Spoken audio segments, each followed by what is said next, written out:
Իմ անունը Անահիտ է, ես բուժքույր եմ։ Աշխատել եմ և պոլիկլինիկայում, և հիվանդանոցում, և նույնիսկ առողջարանում։ Այդ ժամանակներից շատ բան եմ տեսել և հաստատ գիտեմ մեկ բան. առողջության հետ չպետք է խաղալ, պետք է պահպանել և հարգել այն։ Այսօր մենք կխոսենք այնպիսի խնդրի մասին, որին բախվում է շատ մարդկանց մեծ մասը, հատկապես 50 տարեկանից հետո։ Խնդիր, որի մասին ընդունված չի խոսել, բայց որն աննկատելիորեն փչացնում է կյանքը, օր-օրի։ Դա փորկապությունն է։ Բայց նախ, եթե ձեզ համար կարևոր է, եթե ուզում եք պահպանել ձեր կամ ձեր մտերիմների առողջությունը, աջակցեք տարեցների համայնքին, բաժանորդագրվեք, իսկ եթե այս տեսանյութը ձեզ դատարկ թվա, մեկնաբանություններում գրեք 0 բառը։ Եթե այն ձեզ դիպել է, եթե լսել եք ինչ-որ կարևոր բան ձեզ համար, գրեք 1։ Սա կօգնի մեզ հասկանալ, որ ճիշտ ճանապարհով ենք գնում։ Ձեր արձագանքը մեր առաջ շարժվելու վառելիքն է, հիմա ավելի մոտ գործին։ Փորկապությունը վիճակ է, երբ կղելը տեղի է ունենում շաբաթը 3 անգամից պակաս։ Թվում է ոչինչ սարսափելի չկա, բայց ով գիտի կհաստատի։ Սա ոչ միայն անհարմարություն է, այլ իրական խնդիր։ Կղանքը դառնում է կոշտ, տանջալի, եւ նույնիսկ զուգարան գնալուց հետո թեթևություն չկա։ Թվում է, թե ներսում մնացել է ինչ-որ ծանր անավարտ բան։ Այս վիճակը ազդում է ոչ միայն աղիքի վրա։ Փորկապությունը առաջացնում է փքվածություն, ծանրություն որովայնում, նվազեցնում ախորժակը, վատացնում մաշկի վիճակը։ Մարդը դառնում է նյարդային, գրգիռ, կորցնում է քունը եւ նվազում է աշխատունակությունը։ Թվում է այդպիսի մանրուք, բայց կյանքի որակը գնում է փլուզման։ Փորկապության պատճառները շատ են։ Սա եւ սխալ սնունդը, եւ նստակյաց կյանքը, եւ նույնիսկ բարձ սթրեսները կամ տեղափոխությունները։ Ոմանք սովորեն առավոտը սկսել ուժեղ թեյով եւ հացով երշիկով, իսկ դա արդեն հարված է։ Ոմանք պարզապես քիչ հեղուկ են խմում, եւ աղիքին ոչինչով չի կարելի մեղմել եւ դուրս բերել կղանքը։ Հաճախ է լինում, որ 50-ից հետո մարդը օրվա մեծ մասը անցկացնում է նստած, աշխատավայրում, մեքենայում, հեռուստացույցի առաջ։ Մկանները թուլանում են, աղիքի պերիստալտիկան դանդաղում է, եւ կղանքը պարզապես դադարում է շարժվել ներսում։ Արդյունքը բոլորին հայտնի է։ Իմ պրակտիկայում ինձ մոտ եկել են մարդիկ բոլորովին տարբեր պատմություններով։ Օրինակ եղել է հիվանդ, ինժեներ, 52 տարեկան, ամբողջ կյանքը աշխատել է գրասեղանի մոտ, առավոտը սկսել է սուրճի բաժակով, հետո նստել է մինչև երեկո խորտիկել հացով, իսկ ընտրել է ուժ եւ արատ։ Նա սովոր էր, որ փորկապությունը իր կյանքի մասն է, բայց ինչ-որ պահի անհարմարությունը դարձավ անտանելի, եւ նա եկավ իմ մոտ։ Երբ հարցրի, թե ինչ է կերել երեկ, նա շփոթվեց. հաց, թխվածք, սուրճ, սովորական բան։ Ստիպված եղա բացատրել պարզ ճշմարտություն։ Աղիքը չի ներում նման սնունդ է։ Մի քանի շաբաթ պարզ փոփոխություններ սննդում եւ փոքրիկ զբոսանքներ ոտքով։ Նա եկավ իմ մոտ բոլորովին այլ մարդ եւ ասաց. «Բուժքույր, ես չգիտեի, որ կարելի է այդպես թեթև զգալ»։ Բայց բացի սովորություններից, փորկապությունը հաճախ ուղեկցում է քրոնիկ հիվանդություններին՝ շաքարային դիաբետ, մետաբոլիկ սինդրոմ, գաստրիտ եւ նույնիսկ բարձր ճնշում։ Ամեն ինչ սերտորեն կապված է մեր կենսակերպի հետ։ Ուստի նախքան դեղահաբերին ձեռք տալը, ես միշտ ասում եմ. սկսեք պարզից, փոխեք գոնե մեկ սովորություն։ Ինչ կոնկրետ անել։ Առաջին հերթին շարժվեք, ես չեմ ասում սպորտի մասին։ Եթե ձեզ դժվար է, հերոսություն պետք չէ։ Պարզապես ամեն օր քիչ-քիչ զբոսանք ոտքով հանգիստ տեմպով։ Սա մտցնում է որովայնի մկանները աշխատանքի, իսկ դա նշանակում է, որ աղիքը կսկսի շարժվել։ Դեռ կարևոր է կանոնավոր սնունդը։ Սա չի նշանակում շատ ուտել, սա նշանակում է ուտել նույն ժամերին։ Մեր աղիքը սիրում է գրաֆիկ։ Ավելացրեք սննդակարգում մանրաթելերով հարուստ մթերքներ, թարմ ջակնդեղ, գազար, աղցաններ ձիթապտղի ձեթով։ Մանրաթելը չի մարսվում, բայց այն ինչպես փափուկ սպունգ կլանում է ջուրը եւ կղանքը դարձնում ավելի փափուկ եւ ծավալուն։ Առավոտյան կարելի է խմել սուրճի բաժակ, այն թույլ ակտիվացնում է աղիքը։ Բայց խուսափեք կիսաֆաբրիկատներից, ջարպոտ մսից, գազավորված խմիչքներից եւ քաղցր բուլկիներից։ Ամեն ինչ դա դանդաղեցնում է պերիստալտիկան։ Եվ դեռ ուզում եմ զգուշացնել նրանց, ովքեր սիրում են ծայրահեղություններ։ Ոչ մի բարդ սմուզի կամ էկզոտիկ բաղադրիչներ պետք չեն։ Շատ բժիշկներ հիմա առաջարկում են բաղադրատոմսեր, որոնք պահանջում են բլենդեր կամ հյութաքամիչ։ Ես բարձրության կողմնակից եմ։ Այսօր ես ձեզ կտամ 3 ամենապարզ եւ փորձված խմիչքներ, որոնք կօգնեն կարգավորել կղելը նույնիսկ նրանց, ում մոտ այս խնդիրը տարիներով է։ Եվ դրանց համար ոչ մի տեխնիկա պետք չի լինի։ Ամեն ինչ այնքան պարզ կլինի, որ կզարմանաք։ Խոստանում եմ, որ կզգաք փոփոխություններ արդեն մի քանի օրում, եթե կանոնավոր անեք։ Եթե թեման ձեզ մոտ է, մեկնաբանություններում գրեք մոտ բառը։ Եթե առաջին անգամ եք մտածում դրա մասին, գրեք մտածեցի։ Ուզում եմ տեսնել, թե ով է դիտում, ով է լսում, ով է պատրաստ ինչ-որ բան փոխել։ Առաջին խմիչքը, որ կարող եք պատրաստել հենց այսօր, սա սովորական երիցուկի թեյ է։ Ինչու հենց այն։ Ինչպես պատրաստել եւ ինչ կլինի հետո, հիմա կպատմեմ մանրամասն։ Առաջին խմիչքը, որ կարող եք պատրաստել հենց այսօր, սա ամենասովորական երիցուկի թեյն է։ Ոչ թե այն թեյը փաթեթներով, որ հիմա վաճառվում է յուրաքանչյուր սուպերմարկետում, այլ պարզ եւ անկեղծ թուրմ չոր երիցուկի ծաղիկներից տեղատնից։ Ինչու հենց երիցուկը։ Որովհետև այն ունի փափուկ, բայց հուսալի ազդեցություն։ Խորհրդային տարիներին այն կարելի էր գտնել գրեթե յուրաքանչյուր տնային դեղատոփում։ Այն տալիս էին և երեխաներին, և տարեցներին, և նրանց, ովքեր նյարդայնացել էին, և նրանց, ում մոտ ստամոքսի խնդիրներ կային։ Եվ հիմա ես կրկին խորհուրդ եմ տալիս այն որպես առաջին միջոց փորկապության և աղիքի վատ աշխատանքի դեպքում։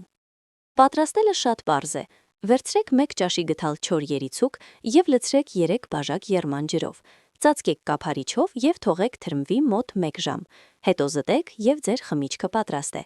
Կարելի է խմել սովորական թեյի փոխարեն օրը 3-4 անգամ, փոքր չափաբաժիններով։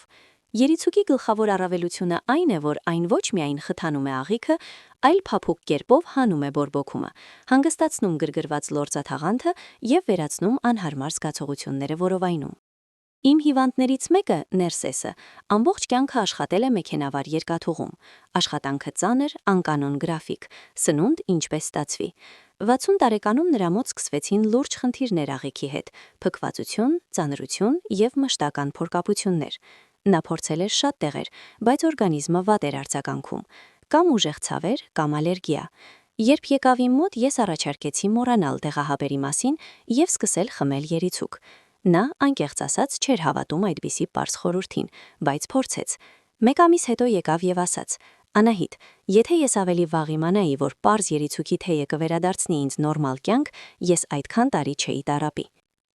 Ահա այդպես պարզ միջոց, առանց քիմիայի, օգնեց մարդուն վերադառնալ նորմալ կյանքի։ Բայց կարևոր է հիշել, որ երիցուկը աշխատում է միայն կանոնավոր խմելու դեպքում, և չարժե անմիջապես հրաշք սպասել։ Սա փափուկ աստիճանական միջոց է, ոչ թե ուժեղ տեղ ակնթարթային ազդեցությամբ։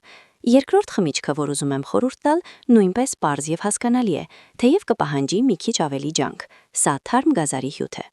Իհարկե այստեղ պետք է հյութաքամիչ, բայց եթե ունեք, անպայման օգտագործեք այն իր նպատակով։ Ինչու հենց գազարի հյութը, որովհետև այնտեղ շատ են պեկտինները, մանրաթելը և կարոցինը։ Գազարի հյութը փափուկ ակտիվացնում է աղիքի աշխատանքը, բարելավում է նրա տոնուսը և միաժամանակ հագեցնում օրգանիզմը վիտամիններով։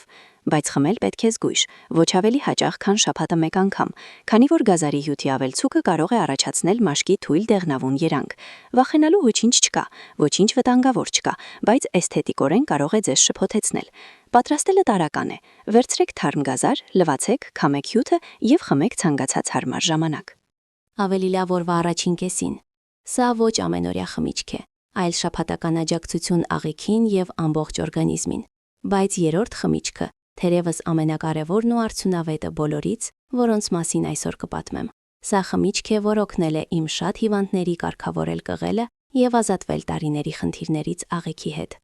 Ոչ մի հյութաքամիչ կամ բլենդեր չի պահանջի։ Սա սովորական մածունի բաժակ է, որին ավելացվում է ճանապարհային սերմերի կեղևը, հայտնի որպես փսիլիում։ Փսիլիումը հիմա կարելի է գնել գրեթե ցանկացած դեղատնից, թեև նախկինում քչերը գիտեին դրա մասին։ Ինչով է այն լավ։ Այդ սերմերի կեղևն ունի զարմանալի կարողություն կլանել ջուրը։ Այն ուռչում է աղիքում և վերածվում փափուկ գելի, որ նպաստում է սննդի փափուկ և հարմարավետ առաջշարժմանը աղիքով։ Ինչպես պատրաստել։ Շատ պարզ։ Վերցրեք 1 բաժակ թարմ մածուն, ոչ սառը, սենյակային ջերմաստիճանի։ Ավելացրեք 2 թեյի գթալ փսիլիում, լավ խառնեք և խմեք։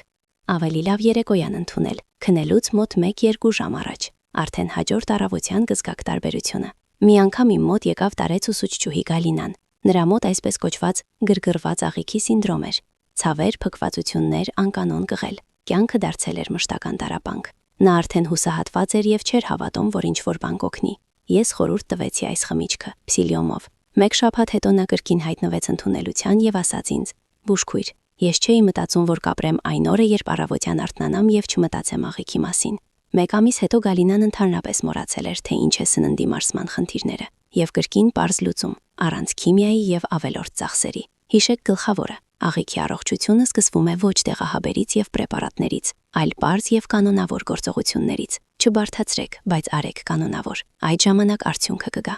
Հիմա կպատմեմ, թե ինչից կատեգորիկ խուսափել, եթե ուզում եք լուրջ և երկարատև լուծել աղիքի խնդիրները։ Կան մի քանի մթերքներ, որոնք զրոյացնում են ցանկացած ջանք սննդի մարսման կարգավորման համար, և դրանց մասին հենց հիմա։ Դուք արդեն գիտեք, թե ինչ կարելի է և պետք է անել, որպեսզի աղիքը աշխատի ինչպես ժամացույց։ Բայց կարևոր է նաև հասկանալ, որ որոշ մթերքներ և սովորություններ կարող են ոչնչացնել նույնիսկ ամենալավ արդյունքները։ Հավատացեք, Իմ երկար պրակտիկայում որպես բուժքույր գաստրոենտերոլոգիայի ոլորտում ես տեսել եմ հարյուրավոր դեպքեր, երբ մարդը ամեն ինչ ճիշտ է անում, բայց մոռանում է հեռացնել կյանքից մի քանի վնասակար բաներ։ Վերջի վերջո խնդիրը կրկին վերադառնում է։ Ուստի հիմա ես կանվանեմ 3 գլխավոր թշնամիներ առողջ աղիքի, որոնցից խորհուրդ եմ տալիս անմիջապես եւ ընդմիշտ ազատվել։ Առաջին թշնամին՝ անկասկած մսային կիսաֆաբրիկատներն ու երշիկեղենները։ Գիտեմ ինչպես է լինում։ Մարդը գալիս է տուն աշխատանքից, հոգնած, ուժեր չկան պատրաստելու։ Ինչ է անում։ Հանում է սառնարանից երշիկ կամ նրբերշիկ, արագ տապակում ուտում հացով, եւ ընթրիքը պատրաստ է։ Այո, արագ, այո, պարզ։ Բայց սա ամենաիսկական թակաթարտ է։ Այդ բոլոր կիսաֆաբրիկատները պարունակում են հսկայական քանակությամբ կոնսերվանտներ, համի ուժեղացուցիչներ եւ աղ, որոնք խանգարում են աղիքի նորմալ աշխատանքին։ Փոխանակ փափուկ եւ բնական կերպով անցնի աղիքով, նման սնունդը բառացիորեն խրվում է ներսում։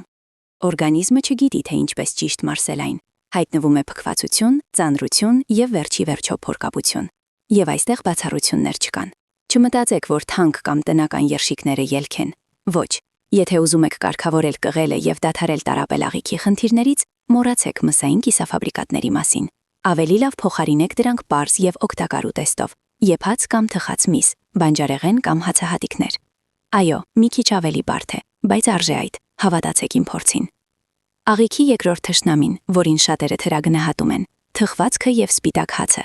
Այստեղ ես չեմ խոսում հազվադեպ բացառությունների մասին, ինչպես տնական կարկանդակ տոնի ժամանակ։ Ոչ, խոսքը ամենօրյա սովորության մասին՝ բուլկի առավոտյան, թխվածքը օրը, սպիտակ հաց կարագով երեկոյան։ Ամեն ինչ դա պատրաստված է մաքրված ալյուրից, որ գրեթե զուրկ է մանրաթելից։ Օրգանիզմը ստանում է պարզած խաջրեր, որոնք վերածվում են ծանր գնդի աղիքում եւ կրկին առաջացնում փորկապություններ։ Հատկապես վտանգավոր է թարմ թխվածքը, որ բառացիորեն ցեմենտացնում է աղիքը, առաջացնելով խցանում եւ ծանրության զգացողություն։ Երբ իմ մոտ գալիս են հիվանդներ եւ բողոքում ծանր որովայնից, փքվածությունից եւ վատ կղելուց, ես առաջին հերթին հարցնում եմ, որքան հաճախ եք ուտում հաց եւ թխվածք։ Գրեթե միշտ լսում եմ մեկ պատասխան՝ ամեն օր, ինչպես առանց հացի, եւ ամեն անգամ ստիպված եմ բացատրել։ Եթե ուզում եք զգալ թեթև եւ եռանդուն, պարզապես փոխարինեք սպիտակ հացը տարեկանի, ամբողջահատիկի կամ գոնի նվազեցրեք օգտագործումը մինիմումի։ Իսկ ավելի լավ փոխարինեք պարզ շիլայով, բանջարեղենային կողմնակի ուտեստով կամ մի քանի գդալ թթու կաղամբով։ Դուք անմիջապես կզգաք տարբերությունը, խոստանում եմ։ Եվ երրորդ թշնամին, որ թերևս ամենախորամանքն է՝ գազավորված խմիչքները եւ փաթեթավորված քաղցր հյութերը։ Հասկանում եմ, որ համեղ է, հասկանում եմ, որ սովոր եք, բայց յուրաքանչյուր բաժակ գազավորված խմիչք բառացիորեն պայթեցնում է աղիքը ներսից։ Գազը, շաքարը եւ ներկանյութերը գրգռում են աղիքի պատերը, առաջացնում փքվածություն, պատացնում պերիստալտիկան եւ վերջի վերջո հանգեցնում փորկապության։ Նույնիսկ այն խմիչքները, որոնք գովազդվում են որպես օգտակար հյութեր, նեկտարներ, լիմոնադներ բնական համով, սա նույն քիմիան եւ շաքարը, միայն այլ փաթեթավորմամբ։ Երբ աշխատում էի առողջարանում, մեզ մոտ եկավ մեկ հիվանդ, նախկին մարզիկ, բայց վերջին տարիներին գրասենյակային աշխատող, սննդի մարսման խնդիրներով։ Բժշկական զննումը ոչինչ լուրջ ցույց չտվեց, իսկ փորկապությունները տանջում էին նրան ամեն օր։ Ես խնդրեցի պատմել, թե ինչ է խմում օրվա ընթացքում, եւ պարզվեց ամեն առավոտ գազավորված խմիչքի բաժակ, օրը փաթեթավորված հյութ, երեկոյան կրկին գազավորված։ Երբ նա հրաժարվեց այդ սովորություններից եւ սկսեց խմել սովորական ջուր, թեյ կամ խոտաբույսերի թուրմեր, 2 շաբաթում նրա աղիքը լիովին կարգավորվեց։ Նա բառացիորեն չէր հավատում, որ ամեն ինչ այդքան պարզ էր։